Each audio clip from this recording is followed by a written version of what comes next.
Hi, this is Craig and welcome back to Cruising Off Duty and to the very last episode of the South Atlantic Crossing, where I took a 50-foot catamaran from Cape Town, South Africa and sailed it all the way across the South Atlantic to the Island of Grenada in the Caribbean for a distance of over 6,000 nautical miles. And during that trip, I crossed the Prime Meridian for the first time and the Equator. And crossing the Equator now makes me officially a shellback, which is a milestone. This voyage took 8 weeks to complete, and far too many things happened during this voyage for me to recount here. If you haven't seen the whole series, go back and look at a playlist called South Atlantic Crossing. It'll take you right to the beginning and put all the episodes in chronological order. So yeah, check that out. Before we go any further, I just want to give a special shout out to the patrons that support the channel, many of whom have been supporting this channel since long before I was doing these transatlantic sailing voyages. And then in this particular voyage, I had these sponsors jump on board to help defer the costs of me flying halfway around the world, only to get on a catamaran and sail almost halfway around the world, all while I had to leave my regular paying job. Thanks so much. I couldn't have done it without you, and hopefully you enjoy this episode. We anchor and hoist the sail. Good morning, everybody. It is July 10th, and this is our second day of motoring through the doldrums. If you can see behind me, we've been doing something occasionally when the wind is just the right amount of gusts to motor sail. And now you might ask how we're motor sailing in the doldrums, or why we're even having the motor on if we can have a sail on. It's an interesting phenomenon. If you have the wind coming from, right now it's coming from 132 degrees, so it's coming from our starboard quarter back here. But because we're motoring, we're creating our own apparent wind that's just at the beam or a little bit in front of the beam. And because of that, we've actually created enough wind to keep our screecher here inflated, and it's actually giving us 3/4 of a knot, or maybe even as much as a knot of speed extra above what the engines would get us. So now, instead of doing about 7 1/4 knots with just the engine alone, I've just raised this to give us about 8 to 8 1/4. So there you go. Every little bit helps, and hey, it's free, it's air, wind, right? So the motor's running anyway, because without the motor we wouldn't have enough apparent wind to keep the screecher inflated. So just a beautiful day. It's only 7:15 in the morning. It's my morning watch and everybody else is asleep. So let me just pan around and show you the beauty that there is out here.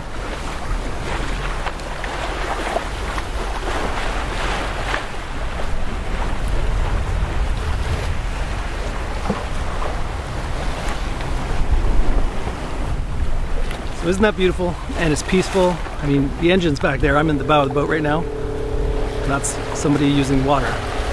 Somebody must be waking up, in case you hear that noise coming from the water pump down here. It's beautiful, peaceful, as long as you're not sitting right beside the engine. Actually, the engines are fairly noise isolated, so I don't really find they're that loud. So it's not a bad boat for motor sailing, because you're not annoyed by a motor. My monohull back home, my Beneteau, if we motor, you're sitting right beside or above the motor, and all you can hear is the motor. So it doesn't make motoring very peaceful, but this is beautiful. And it's early enough in the day that it's not stifling hot, so this is a time I like to hang out and just enjoy the surroundings. Good morning and welcome to, I think, day 3 of the doldrums, motoring through the doldrums, and it's July 11th. So yeah, wind is starting to pick up. I don't know if you can hear it on the microphone. You probably can see the waves in the background. We have storms all around us. We got pelted with a storm last night when I was trying to sleep, and my hatch over my bed is right beside the nav bimini thing over here. And I guess what happened was, well, the on-watch person didn't close my hatch, and I guess the water pools on top of the bimini, and every time the boat heels a little bit with this swell we're going through, it's definitely doing from time to time, all the accumulated water just poured off the bimini right into my hatch on my bed, and that was a interesting way to wake up. So let me just turn it around and show you all the squalls around us. Okay, so there's the sun rising just over there. It's 6:23 in the morning. And you've got squall number 1, and squall number 2, I guess squall number 3, squall number 4, squall number 5. It's just one big band of pockets of little squalls, and I'll go to the radar next and show you what it looks like on the radar. But yeah, there's no way we're going through this day and not getting pounded with a bunch of rainstorms any time now. So in the entire time we've been doing this voyage, I don't think I've ever seen anything this busy on the radar. So that's of course us in the middle. Squall, squall, squall, squall, squall, squall, squall, squall, squall. So yeah. Even though the sunrise is kind of obscured by all those clouds, it's still, I find that sunrises and sunsets through clouds are almost more interesting to look at. It's more a variation there than just a standard clear blue sky sunrise or sunset.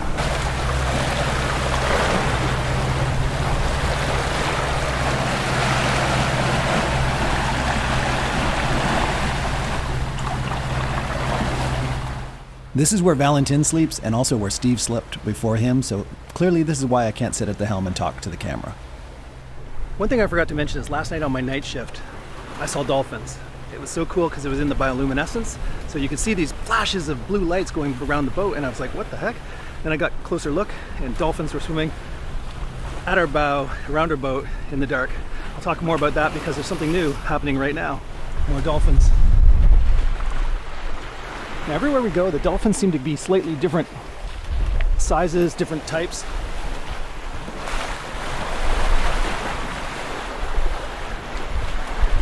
See them? Now we're still kind of in that browny water, so it's not as easy to see them here as it would have been. You see, it's not the crystal blue water that we would hope for. Oh, there's some up there coming too.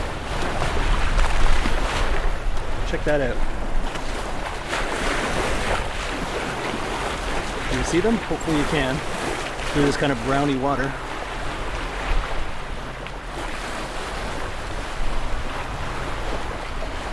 Some are going to come to the surface to breathe any second now. Look at them all. Holy crap.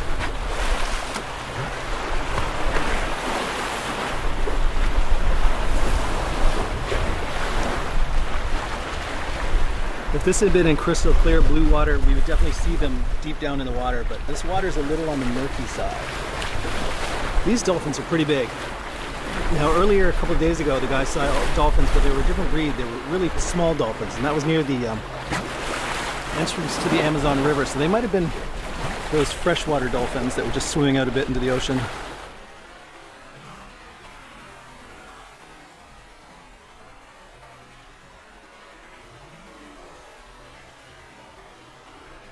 And like that, I think they're gone. I never know, sometimes they'll swim in your bow for like an hour, and I wonder why they don't get bored of it.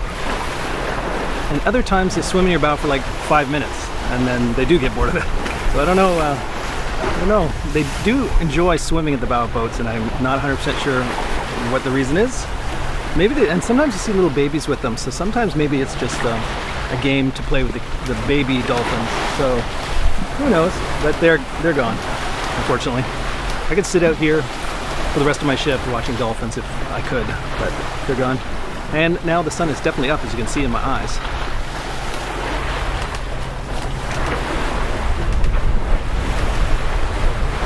Still a beautiful morning. Let me pan around one more time.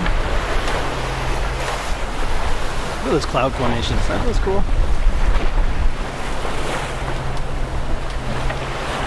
And one last check of the water. Unfortunately, the brown water. No dolphins. So like I told you, if anything else exciting happens, like dolphins, I will definitely turn the camera back on and show you, make you feel like you're here. And that's it for now. Ciao.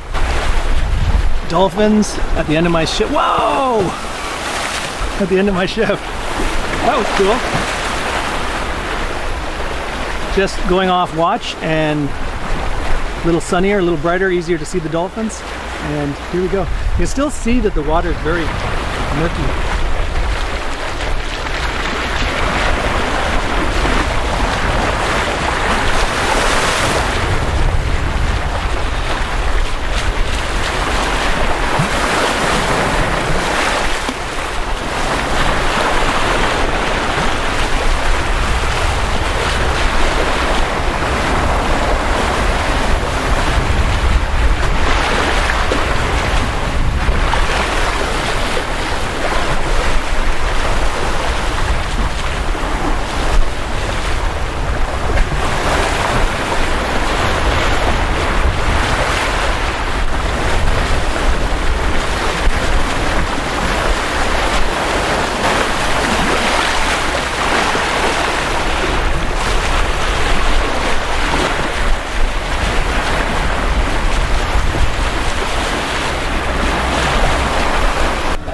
The end of my shit. Whoa!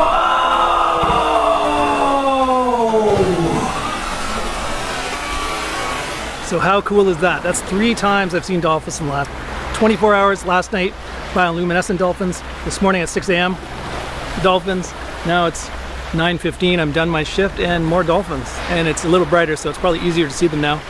Even though the water is still that kind of gray color. It's not the bright blue that we're gonna get to soon. Hopefully once we get away from the Amazon Delta. They're still there. I could keep filming. They're out there. But it's just, yeah, I wanted to tell you, that's pretty impressive. I was complaining that Neil keeps seeing dolphins and I haven't. And now I've seen 3 times in 24 hours. Awesome. All right, one of those infamous little squalls caught up to us. And the temperature really drops. Like you go from being, oh, I'm sweating to, oh my goodness, I'm cold. It's coming in at an angle, yeah. We covered everything up, so we're good. Now Sean has there is an attached wall that we used when it was cold that we kept up there. If we knew this was coming, we could have probably closed it, but yeah, these things blow over so quick. The wind will change halfway through, it's coming through, so it'll be coming from that side next. Yeah, usually, yeah, this is the angle we expect the wind to come for most of the rest of the passage, so just opposite for now. And now that there's free water, they're using it to scrub the deck a bit, get rid of some of that salt. And there's the water coming off the roof right now, there's no salt at all. Are you gonna open up the water catchment? After he cleans it. Awesome. And if we have so in case you didn't catch that, this boat has a water catchment system on it. Now obviously our boat was getting pretty salty, so you want to let it rain for a bit, maybe even give it a quick scrub on the coach roof, because get rid of that salt and then it's free water. You don't need to use your water maker. And since we're in that kind of browny water outside of the Amazon Delta, Sean's been not making water, which has been rare for this trip. So he was saying, yeah, if we can get the coach roof kind of a little clean, we get hit by another squall after this, any new rain we get will definitely go straight into our water tank. Here's the radar. Look at, we're just completely surrounded by red. We're gonna get rained on for sure. Okay, there's been a little bit of a lull in the rain, so we're gonna show you, that's a 3D printed piece, right? Yeah, this is the catch. That they created because the catchment system here, the water runs by it too quickly, so they put that in there. And that catches the water and runs it into the tanks. And so then this. Just lay it on top, I guess. I think you put it on the front side. There we go. There we go. It's just spitting right now, but when it really rains, it's gonna fill the tank pretty quick. All right. And we have this coming up behind us. Let me just. That is coming, and we are definitely gonna get hit by that. Almost sure. Okay, the end of another beautiful day, July 11th. This is Thursday, and we're anticipating we're going to get in either Sunday night or Monday morning to Grenada, and I'm going to try and fly out as soon as I possibly can. Got Janice researching different airlines and what flights I can get. So we're getting close, but another beautiful day. Let me just pan around. That sunset is going to be epic.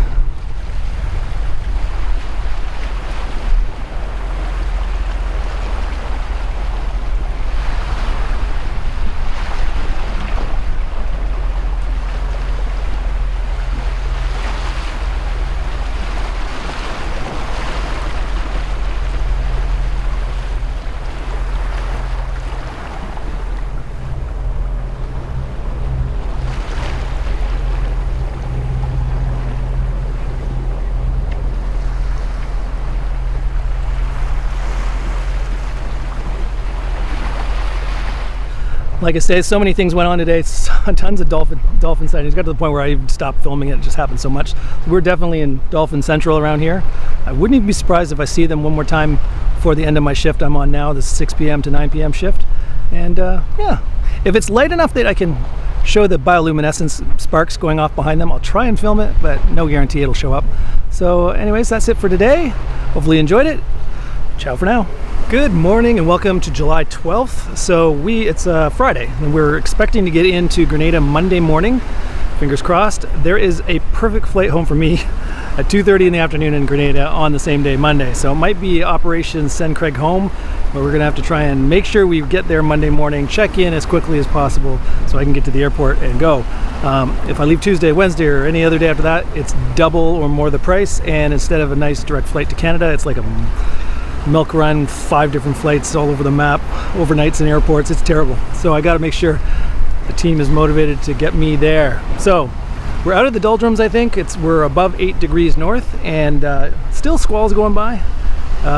When you're alone, you really don't want to get hit by a squall. You see them on the radar coming and you're like, I hope that misses me. When everybody's up in the middle of the day, it's the other way around. You're like, oh, I hope it hits us, so we'll wash the boat. We'll get off the salt. So I'll just turn around. Some of them have already passed. Earlier there was quite a bit more, but let me just show you what it looks like now.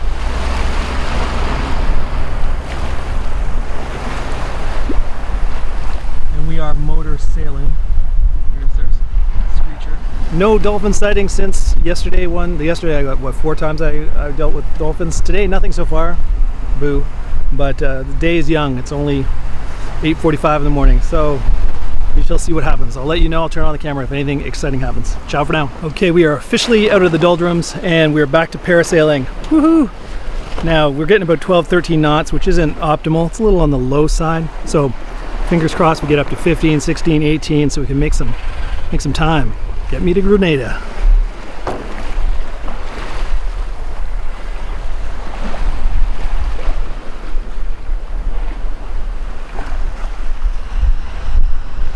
On my previous transatlantic, we'd get like 4 or 5 of these on the boat a day. These fish like kamikaze. They just fly right into your boat and die. It's a flying fish in case you weren't aware. Now I gotta throw it back into the ocean. Dolphins again. These ones are fast little buggers. They're not as big as the ones we saw last time, but they are zigging and zagging. Over there.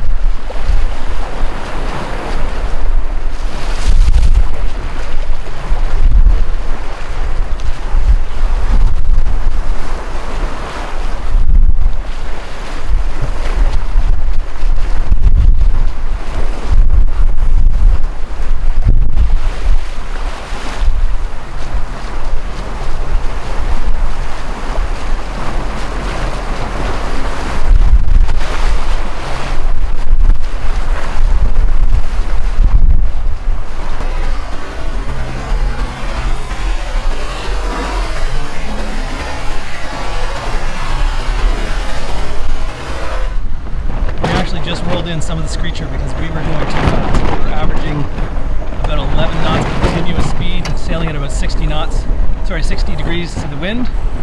So that's about the fastest angle you can sail, especially with a catamaran. We had the main up, and we had the full screecher and just flying along, and we needed to slow things down. I'll explain now. Okay, welcome to July 14th. It's Sunday.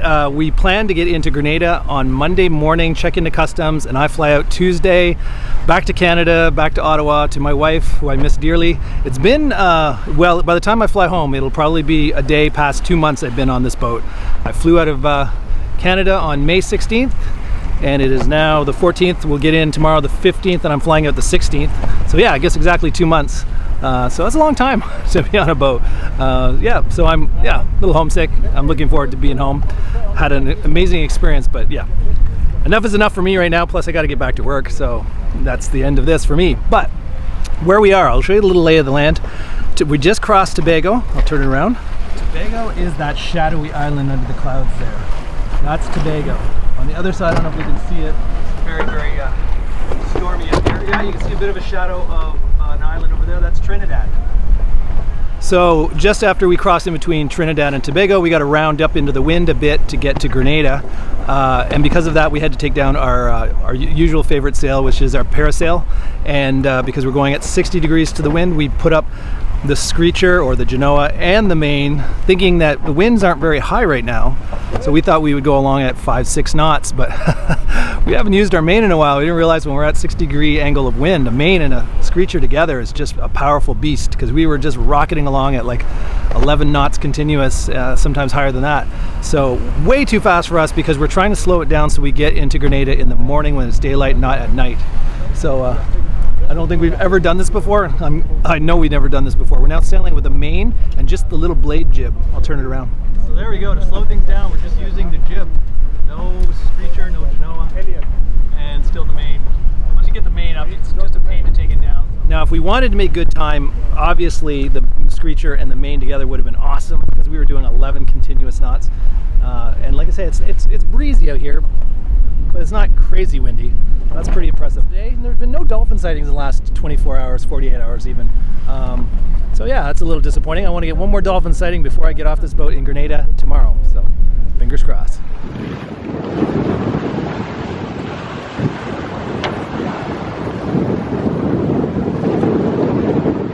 Good morning, everybody. It is July 15th, and it is land ho on my final get off the boat spot in Grenada. So we got here and it was still dark, so I've kind of been just jogging in position with this little jib, the only thing out just to give us a little momentum.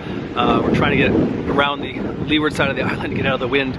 It's pretty windy. It's about 21, 22 knots and lots of storms around. So let me just turn around now that it's a little lighter. I'll show you what the island looks like now versus when I first saw it about an hour ago. So there you go.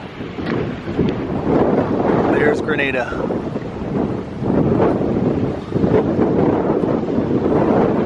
So we've come around to the leeward side, and St. George's, the biggest anchorage or the biggest port, is over almost ahead of us. That's not where we were planning to go. We're planning to go to Prickly Bay, but that's on the other side of the island. We just sailed past it because we got here too early. So I'm gonna wake up Sean soon now that it's light and see what he wants to do. Do we want to anchor at St. George's and then dinghy in and go to customs there, which is the main customs and check-in point, or go back around to Prickly Bay where they have a satellite office, but from what I've been told, satellite office is a little less punctual as when they show up, so it might be quicker to go to St. George's and go in there, check in, and then take the boat around to Prickly Bay once we are signed in properly. So I'll let Sean, the owner, decide that. Now that it's late, I guess I can wake people up and say, what do we want to do here? Because we're sailing further and further away from our anticipated anchorage. But it's exciting. I will be leaving on my airline tomorrow morning, home to Ottawa and Janice. Okay, one nice thing about Grenada is every morning at 7:30 a.m. they have a cruiser's net where they do all sorts of information and everybody talks, and all the bays are included. They've got some sort of tower that gets all of them, so that's pretty cool. That's going on right now. And it's raining again, so I gotta close this hatch. Yeah, that's hitting us now. There's tons of rain. And cruiser net still going on. Maybe we won't have to clean the boat. Woohoo! Always good news. Good morning, sir. Good morning, cruisers. Just a big shout out and thank you to all the cruisers that came and joined us at the Touching Lives party at Cundy Beach this Saturday. Okay, it's raining, but we are here. Docked at the fuel dock here in Grenada, in Prickly Bay. Pretty sweet. Lots of boats though. I don't know how you'd find another spot to anchor in here, but you know, I guess you could shoehorn yourself in here. I'm just putting up the Q flag, and then we're going to go to shore and hopefully check in through customs. I'll let you know if anything crazy happens. For those that like to entertain while they're motoring, get a little party donut. Okay, there's where we're tied on, and look how far we have to go to get to a bar. That is pretty impressive. Now we're heading to this building where supposedly there's a customs and immigration check-in area. We shall see. Okay, there's the sign, customs and immigration. There's a door, and Sean's gonna try it, and it's... Oh, it's open. Wow. Okay, I did not expect that. We looked on Noonsite and all that, and they said this is the satellite office of customs. So often it's not really manned until 10 a.m. which we are nowhere close to. So, lucky us. Okay, welcome back to the channel. This is July 16th, my very last day on the voyage across the South Atlantic. You've probably seen him in many, many episodes before this. This is Sean, who owns the boat, and I want to thank you very much for the experience. It was amazing. We did so many firsts together. Yes, we did. We did the Prime Meridian first. Yeah, we did the Equator. Yeah. And we've done a total of 6,000 nautical miles together. That's in a pretty short amount of time. I mean, when Janice and I eventually probably do this similar passage, we'll probably take it a little easier. This was quite the kind of marathon voyage. Oh yeah. Yeah, great. I look tired. I know, I've seen footage of myself. I look tired. It's hard to get a good night's sleep when the boat's constantly moving every day, 24 hours a day. It's nothing I had to get used to, but it was well worth it. So some of the places we went, we're just going to talk quickly. We started out, and I'm going to have you give your opinion of each place. Okay. So Cape Town, where we started. What did you think of that? Great place to start. I mean, there was plenty of amenities there, and I mean, everything was right off the boat. You just topped off and you had access to everything. I love that. I love Cape Town. I will definitely go back. The V&A waterfront where you had your boat is definitely, I've seen the Royal Cape Yacht Club as well. V&A is definitely a primo spot to be because you have the malls and the shopping and the restaurants literally right off your boat. So I highly suggest, if you're going to Cape Town for one, but if you're going to do a marina, definitely do the V&A waterfront. So the next place we went to was Walvis Bay, Namibia. What did you think of that one? Well, I mean, we didn't know what to expect there. I mean, it was relatively undeveloped. Industrial, for, yeah. Very industrial, definitely. They were definitely setting up a huge port. But I mean, the dunes were great. Oh, yeah. Yacht Club was good. I wouldn't expect internet at Cape Town or Namibia to be great or stellar, especially on any Wi-Fi points you find. Yeah. Actually, we found that all the way through to Grenada to be the same. Yeah, internet is hard to come by. Yeah. But the Yacht Club was great. The Yacht Club was nice. Good bunch of people there, and they had the fastest internet in town. Yeah. Really, the Yacht Club was our home base while we were there. We spent a lot of time in the Yacht Club. Nothing very close by walking distance until you went way into town to get a lot of variety in restaurants or shopping. We had to hoof it to get to groceries, but yeah, Walvis Bay is relatively inexpensive. Yeah, relatively inexpensive, and people were super friendly, felt very safe. Never felt, Namibia, I didn't know anything about Namibia, so I didn't know what to expect, and I think it was well worth stopping, especially if you want to do the dunes. Walvis Bay is the closest anchorage to a lot of the more touristy things you want to do, and that dune excursion was epic. I love that thing. Yeah, that was great. That was great. I mean, I would say though, if you're in a rush, that would probably be the one that you would cut off, because that would cut off your the angle. triangle, and you get to St. Helena quicker. Yeah, definitely. If you're in a rush to get to St. Helena, don't even bother with Namibia. Now, St. Helena was the next stop. Yeah. And that was awesome. That was amazing. Yeah, there's nothing bad about that place. It's so beautiful. You go there, you're thinking it's all one little town, but it was nice. It was a lot larger. There was a lot more stuff going on there. Yeah, for sure. And it was pretty modern. Like it was like some islands you get there and there was normal cars everywhere. I was expecting golf carts and things like that. It was real cars. I think the only thing that was problematic is that there's a taxi that has a water taxi. Water taxi, yeah. I think that the yacht club there is trying to work on it to make it a little more cruiser friendly. Yeah. The internet is very painfully slow. And you had to pay for it everywhere you went. Yeah, I think that they're working on a fix for that, but it's not in place yet. Yeah. Next place was... after that, we basically... skipped Ascension. We were going to go to Ascension. We skipped it. Well, we crossed the meridian before Ascension. Yeah. Was it before? We went to... Fernando de Noronha, which is Brazilian island. Yeah, so we basically detoured from Ascension because Steve, the crew member, had to get off. Yeah. He had to run out of time. So we diverted to Brazil so you could complete the Atlantic crossing. And then, and it was a surprise. It was a rather ritzy eco-touring destination in Brazil. Yeah, it's probably similar price to going to Galapagos in terms of there's all these fees added because it is a eco-friendly island and there's a lot of protected this, that, yeah, there's thing. A per day fee for everybody who visits, and if you're on a boat, there's also a per day fee for the boats. Yeah, so that would be the only thing that I, as a cruiser on a budget, would, now that I know it, it was about $200 a day when you factor in all the cruise costs and the boat costs. So it can get pricey. If you plan to spend a week or 2 weeks there, it's going to get really pricey really quick. If you're only doing what we did, which we stayed about 3 days. 3-4 days. 3-4 days. I mean, it's still pricey, but manageable. So if you want to stop there, it is beautiful. Again, people were super friendly. They only speak Portuguese, though. We didn't speak to too many people that were really fluent in English. Yeah, the other thing is if you do go to that island, you need to kind of plan on getting some cash because there's no ATMs on the island.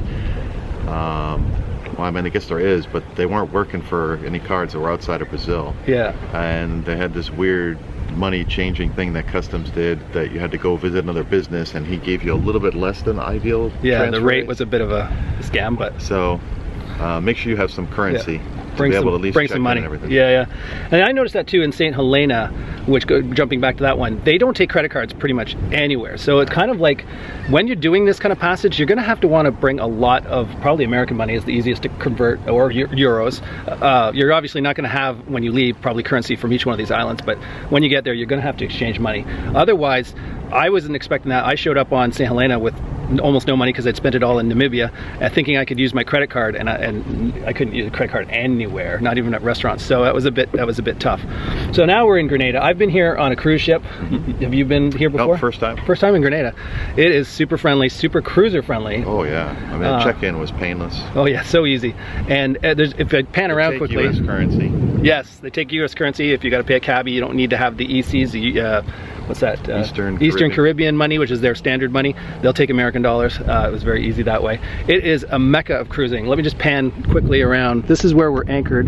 Prickly Bay. Prickly Bay, and this is just one of probably 10 bays in Grenada. And there are just boats everywhere. Now we're obviously, this is probably a high time of year because a lot of people are trying to avoid hurricane season in the North American area.